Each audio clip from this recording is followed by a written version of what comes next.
Jóvenes estudiantes, muy buenas tardes y bienvenidos al curso de Historia del Perú. Quien les habla el profesor Ronaldo Cotera. El tema que vamos a trabajar el día de hoy es el periodo de los caudillos. El periodo de los caudillos se da luego de la salida de Bolívar de la República del Perú. Pero nosotros debemos preguntarnos, ante todo, qué características pues tenía la vida política de los caudillos, ¿no? Y debemos mencionar que a inicios de la época republicana, el Perú va a tener serios problemas, dos serios problemas, ¿no? En el aspecto político. Primero, la fragilidad de las instituciones políticas republicanas, y la segunda, que era pues la ausencia de una clase dirigente con un respaldo popular. Este vacío de poder va a ser ocupado de cierta forma por los caudillos militares que de alguna u otra forma van a surgir en la guerra de la independencia o que surgieron durante el periodo de la guerra de la independencia. Ahora, lo que nosotros debemos mostrar, o les cito textualmente, lo que es dos posiciones sobre el caudillismo, ¿no? Por ejemplo, tenemos a Contreras y Cueto, de su libro en el 2004. Él dice lo siguiente, ¿no? Que resulta pues claro que el esquema que va a determinar un Estado precario organizado en torno a un hombre fuerte, el que la fuerza militar no estaba subordinada al poder público, sino que lo copaba. Entonces, él se pregunta, ¿no? ¿Cuál fue entonces el resultado de la implantación del modelo republicano? Una república imperfecta, donde la democracia no hallaba pues asideros estables como presidentes tanto o más autócratas que los monarcas del absolutismo, ¿no? Esto lo cito textualmente de su libro, ¿no? En la página 86 y 96. Pero también tenemos otra cita de Guerra, ¿no? En el tomo 7 de su libro, en el año de 1996, ¿no? Él menciona lo siguiente. eh, El ambiente que se desarrolló en los nuevos estados durante las luchas emancipatorias exaltó la figura del militar como salvador de la nación, pues fue el ejecutor de la victoria final. Se creyó llamado, pues, de esa forma a completar su obra ascendiendo al poder. Los caudillos, aún con los defectos y vicios que dieron lugar, fueron la única opción de gobierno al fracasar los civiles en la función legisladora, pues estos no sentaron las bases constitucionales sólidas que se requerirían. Esto lo cita textualmente en la página 54 de su texto de Guerra. Entonces continuaremos diciendo acerca sobre lo siguiente, sobre el caudillismo militar. ¿Qué es el caudillismo militar? El caudillismo militar fueron jefes militares que se van a disputar el control del Estado durante gran parte del siglo XX.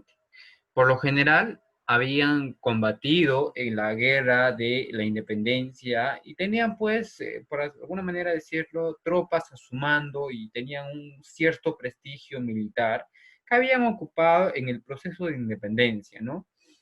Esto les va a permitir tener el poder suficiente para llegar a la presidencia a través de un golpe de Estado.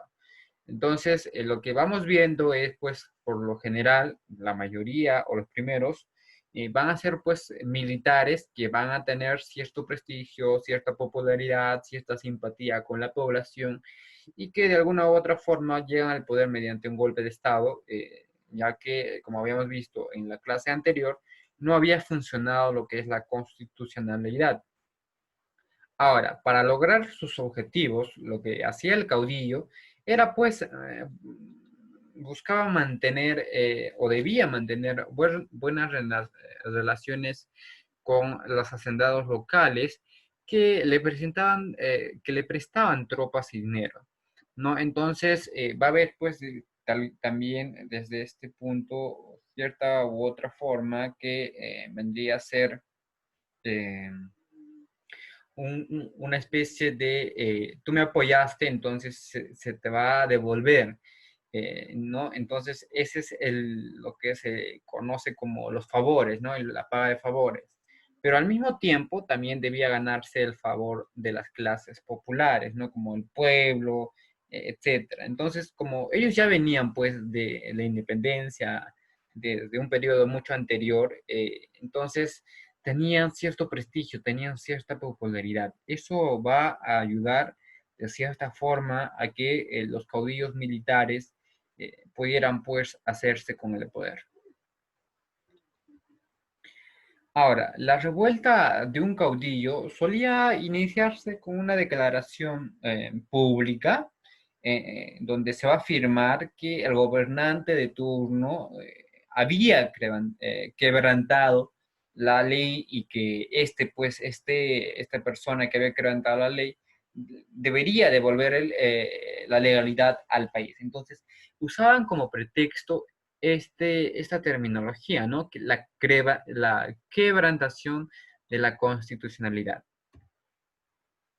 Eh, Obviamente, el que estaba en el poder tampoco iba a ceder fácilmente el poder, ¿no? Entonces, ambos bandos se enfrentaban militarmente. Si si el triunfador, pues, era el caudillo, se autonombraba protector de la patria y convocaba a elecciones en las que ganaba fácilmente.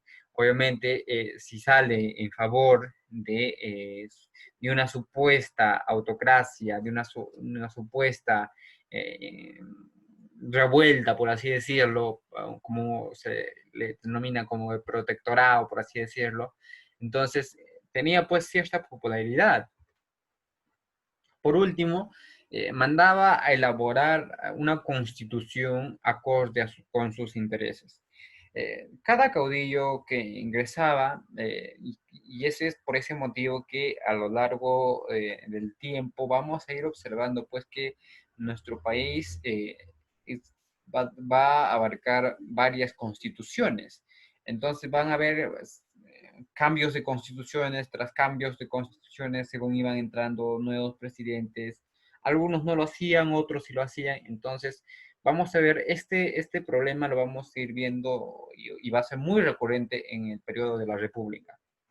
Es por ello que entre 1872 y 1845 se van a promulgar 4 constituciones y más de una docena de caudillos ocupó la presidencia. Entonces debemos tener en cuenta pues que en un corto periodo, no menos de 30 años, ya se habían promulgado 4 constituciones, ¿no? Felizmente, la constitución que hoy prevalece, la de 1993, todavía tiene una vigencia, ¿no? Pero con el pasar del tiempo han ido pues modificando tras modificando.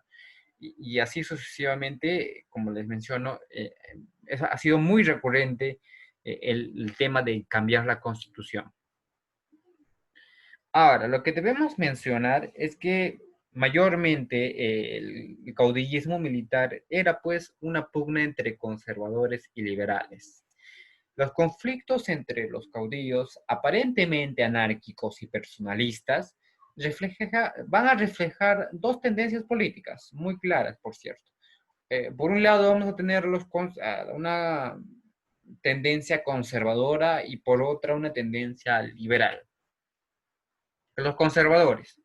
Ellos propugnaban un Estado fuerte y centralizado, la implementación de políticas proteccionistas para la industria local y el respeto de los derechos de los cuerpos sociales, ¿no? Es decir, de la iglesia, los gremios, las universidades, etcétera, etcétera. Y por otro lado encontramos a los liberales. Los liberales, a diferencia de los conservadores, promovían un Estado menos fuerte, un poder presidencial limitado y una política comercial más abierta. Entonces, vamos viendo desde ya la diferencia que va habiendo entre estos 2 posiciones, ¿no? Entre las posiciones liberales y las posiciones conservadoras.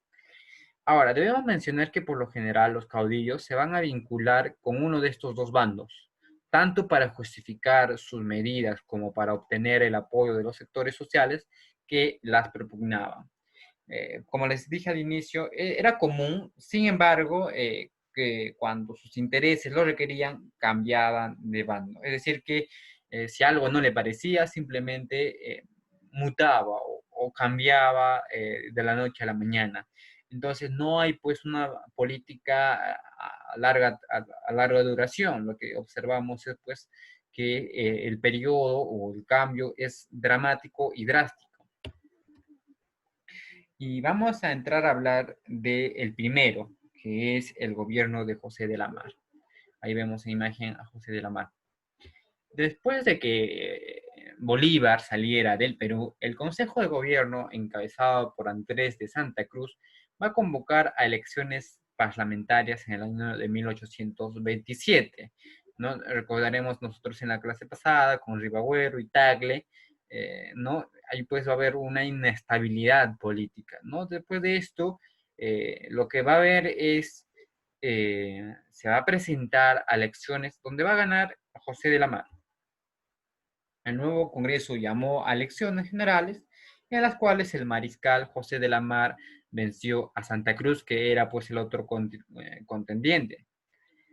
La Mar, o la política de la Mar, va a hacer pues aplicar una serie de medidas proteccionistas para, sobre todo para la industria local. Además, durante su gobierno se va a promulgar la Constitución de 1828, que básicamente buscaba pues la subordinación, el poder del presidente legislativo, ¿ya? Ahora, en esta época se va a empezar también a sobresalir la figura de Agustín Gamarra. Agustín Gamarra, por aquel entonces, que era pues prefecto del Cusco, también tenía pues cierta aspiración a reunificar el surandino con Bolivia, debido a los lazos económicos e históricos que hay y culturales que unían pues a ambas regiones desde la colonia. Entonces, ya desde el gobierno de José de la Mar, Agustín Gamarra ya empieza a ser eh, sonar, ¿no? Por así decirlo, eh, su política, ¿no? Lo que podemos mencionar brevemente sobre Agustín Gamarra, pues es que fue un político conservador que tenía mucha influencia de las dos primeras décadas del Perú independiente. Debemos mencionar también que luchó a favor de los realistas hasta el año de 1821, donde se va a unir pues al bando de los patriotas. Llegó a la presidencia de la República luego de sabotear la expedición de José de la Mar, que va a emprender en Ecuador en el año de 1829. Y también Agustín Gamarra pues tenía una habilidad única para negociar. Esto le va a permitir concluir de cierta forma su primer periodo de gobierno, que va a ser desde 1829 hasta 1833. Luego intentó derrocar a Luis José de Orbegoso cuando su candidato a la presidencia, Pedro Pablo Bermúdez, fue derrotado en 1864. Además, conspiró después contra la Confederación Peruano-Boliviana entre los años de 1836 y 1839 y alcanzó otra vez la presidencia del Perú en el año de 1839, llamada también como la Constitución de Huancayo, considerada pues la más conservadora de aquella época. Y, lo que podemos resumir en total es que Gamarra fallece el 8, el 1841 en Igavi, en Bolivia, luego de haber intentado anexar este país al Perú, ¿no? Como les dije, ¿no? Gamarra pues tenía la visión de invadir Bolivia con el pretexto de eliminar la influencia de Bolívar de ese país. Así aliados con sectores bolivianos que querían la retirada de las fuerzas de gran colombianas, va pues deponer a Sucre del poder. Luego el Congreso boliviano eligió como presidente al mariscal de Andrés de Santa Cruz. Estos acontecimientos van a desencadenar la reacción de la Gran Colombia, que al mando de Bolívar inició pues una guerra contra el Perú. Entonces, de Gamarra a Salaverry va a haber también otro hecho que es sumamente importante, que es el caos provocado por la guerra. Va a ser pues aprovechada por los opositores de la MAR, principalmente, como ya le mencioné, por Gamarra, para organizar las sublevaciones.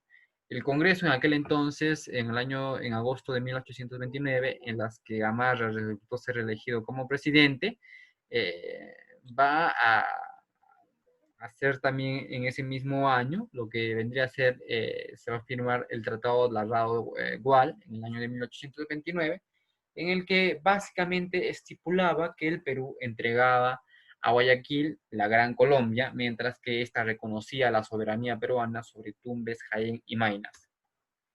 Sin embargo, como las modificaciones no estuvieron listas al término del mandato de Gamarra, se eligió como presidente a Luis José de Bregoso, candidato de los liberales. Esta decisión va a originar un nuevo periodo de anarquía, mientras que Gamarra se trasladó al sur para pactar con Santa Cruz un proyecto confederal con Bolivia y lograr de esa forma la destitución de Orbegoso. Este se trasladó a Arequipa, donde va a tener pues un amplio respaldo popular. De esa forma, la presidencia de Gamarra se caracterizó por sus frecuentes enfrentamientos con el Congreso, el cual se encontraba elaborando una constitución que reemplazara a la de 1828. Finalmente, la ausencia de Obregoso de la capital fue aprovechada por el joven general Felipe Santiago Salaverry, quien se proclamó como presidente de la República del Perú en febrero de 1835. Durante la presidencia de Salaverry, el Perú se encontraba en uno de sus periodos más caóticos, con tres facciones en pugna, ¿no? Tanto las fuerzas de Orbegoso como las fuerzas de Santa Cruz y Gamarra se enfrentaban por el poder. Ahí vemos a los tres contendientes, ¿no? Que se luchaban, pues, y lógicamente por el poder, ¿no? Entonces, chicos, hasta aquí la clase del día de hoy. Espero que les haya gustado. Nos estaremos viendo la semana que viene.